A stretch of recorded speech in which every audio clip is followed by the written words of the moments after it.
Hello teacher, welcome to this video. In this one we are going to give some pieces of advice on how to improve learning. The first one says, don't memorize everything, memorize only what's necessary. There is this tendency for students to try to memorize everything because it is easier for them to recite information on an exam or on an oral presentation. But the reality is, when they do it, they tend to forget most of it. That is why it is necessary for them to pick up only the necessary information and memorize it. For example, when they try to learn a new language, it is highly necessary that they memorize the vocabulary, they memorize the structures of sentences, but it is not necessary to memorize whole long texts because that is not the best way to learn the language. An example would be when they are going to give oral presentation of their target language. They can practice at home, they can tell the presentation to a partner before the real presentation so they can practice it by saying it with their own words without memorizing it. The second advice says, be more outgoing in class. There are a lot of students that are a little shy in class, and especially when some activities are a little silly or out of their comfort zone. They try to be as quiet as possible, and if they do that, they are not going to learn. They need to try to be extroverted in class. They need to be talking with the professor, talking with their classmates all the time. They need to participate as much as possible and talk as much as possible. But of course, it always has to be related with the content that they are studying. An example would be when the teacher asks for some participation.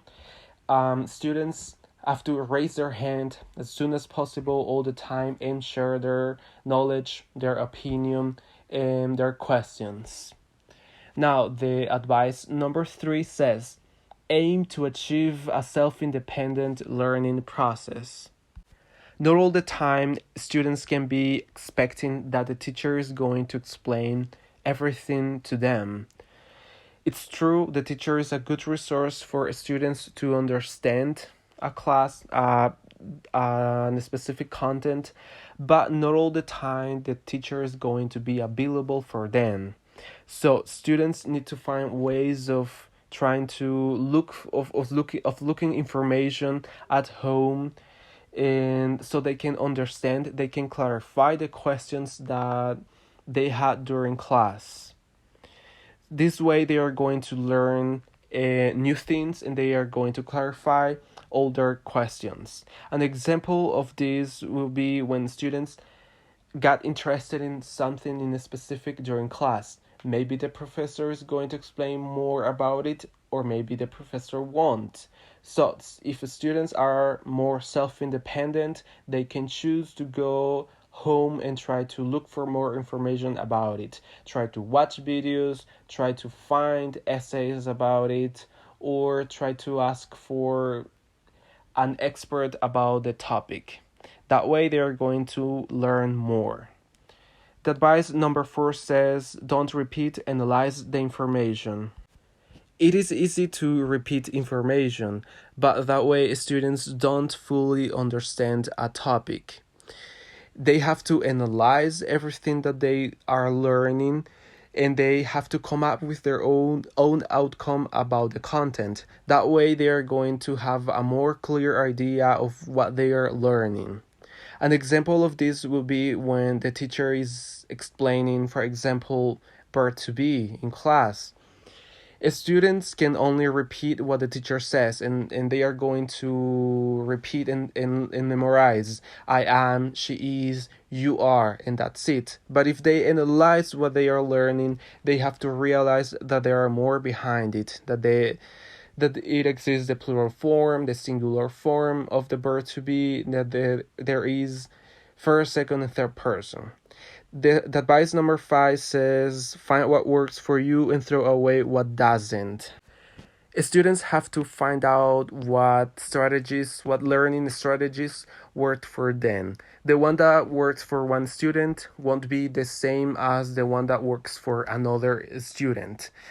So, an example of this is when students are trying to study something. So, for some students, it is easy to study when they are listening to music. For some others, they need to isolate and be alone all the time. Some others can learn in a group session. So, it is always different for every student. They have to find out what works for them and throw away what doesn't. Let's see the following. Push yourself out of your comfort zone. Challenging yourself means to change the path you're following and try new things that you have never tried because you don't like to take risks. This is a really interesting aspect that boosts the creativity of the students, since they have to face new scenarios in which they have to provide distinct solutions and perspectives to solve an issue, and these activities easily can become part of the students' routines. For example, sometimes students don't want to participate in some activities that they consider complex, because they like to participate only in those that an extra effort is not required.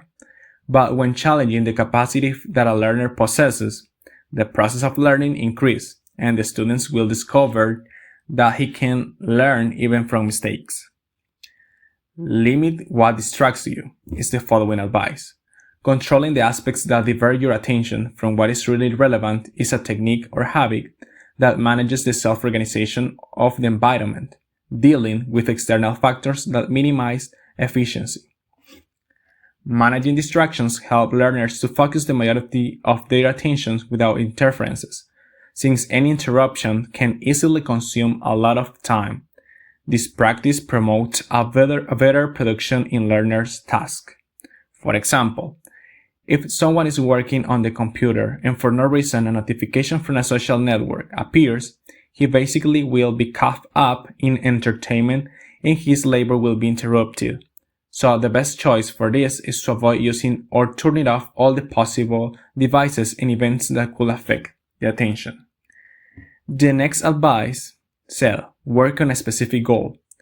It refers to the action in which someone decides to set some plans to the future, prioritizing the significant situations to be prepared for any event in real context, where self-improvement plays a crucial role.